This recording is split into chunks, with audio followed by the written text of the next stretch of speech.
أهلاً سهلاً আরবি নববর্ষের আগমন, হিজরি নববর্ষের আগমন, গোলাপ শুভেচ্ছা, আহলান সাহলান, মারহাবা মারহাবা মারহাবা, আরবি মারহাবা মারহাবা, আরবি নববর্ষের আগমন,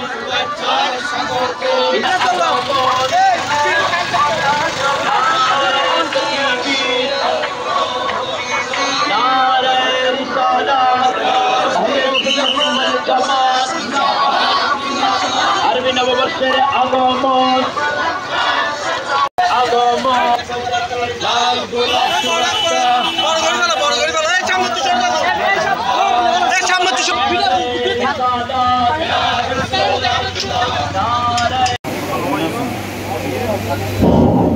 চমৎকার জিকির করার জন্য আমি সবিনয় অধ্যাপক ডক্টর আলহাজ মাওলানা আনোয়ার হোসেন উপদেষ্টা, হিজরি নববর্ষ উদযাপন পরিষদের উপদেষ্টা হিসেবে উপস্থিত রয়েছেন জননন্দিত রাজনীতিবিদ জনাব মঞ্চে আসীন মুসলিম জননেতা ইসলাম, বুদ্ধিজীবী মহাদিস গুণী মানুষ আমাদেরকে উদ্ভূত করার কাছে দাবি নিয়ে উপস্থিত হতে হয়, বরঞ্চই আমাদের মুসলমানদের যে আলাদা ঐতিহ্য মুসলমান নবী সরকার দুজাহান নবী সাল্লাল্লাহু আলাইহি ওয়াসাল্লাম আমাদের জন্য রেখে গেছেন। বিশেষ করে সরকার মুস্তাফার জীবন পেশায় যে মহান জমিনে ইউটিলাইজ করতে পারেননি, ওটা খোলাফায়ে রাশিদিনের যুগে ইসাই শানের উপর আমাদেরকে নির্ভরশীল হতে হবে না, অন্য কোনো মানুষের গড়া তথা খোলাফায়ে আযম বিভিন্ন দেশের দেন, ওগুলো আমরা হয়ে গেছে ঈসা মুসলিম ধর্ম ক্রিশ্চিয়ানিটি সেখানে স্টপ থাকা কলিমুল্লাহর ইহুদি তমসাদের কালচার কোথায়? আমার নবী তো রাহমাতুল আলামিনের পূর্ণাঙ্গ এসেছেন, আমরা সেদিনকে হিজরি সন গণনা করতে চাই অথবা যেদিন মুসলমান দিন কন্টিক করতে চাই, নানা বিষয়ে আলোচনা এর মাধ্যমে যেন সারা বাংলাদেশিরা ছড়িয়ে ছিটিয়ে পড়ে এবং এটা স্থায়ী হয় এবং আমরা সবাই মুসলমান ঐক্যবদ্ধ হয়ে ঈদের নববর্ষ যারা পালন করতে পারি।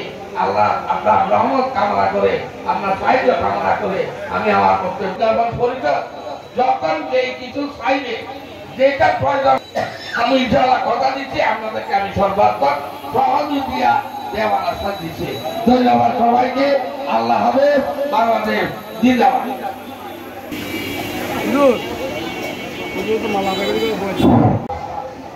এই পরিয়া থেকেই ব্রিটিশ বিরোধী আন্দোলন শুরু হয়েছিল।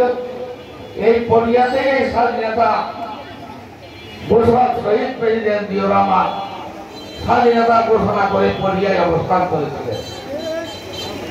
এই পটিয়া আমাদের গৌরব, আমাদের সমাজ। আজকে হিজরি নববর্ষ উদযাপন উপলক্ষে এখানে যারা উপস্থিত হয়েছে সবাইকে এই হিজরি নববর্ষের শুভেচ্ছা এবং অভিনন্দন। মেরা মায়েরা, হিজরি নববর্ষের উত্তাপ প্রথম গণনা শুরু হয়েছে হযরত উমর ফারুক রাদিয়াল্লাহু আনহুর সময় থেকে।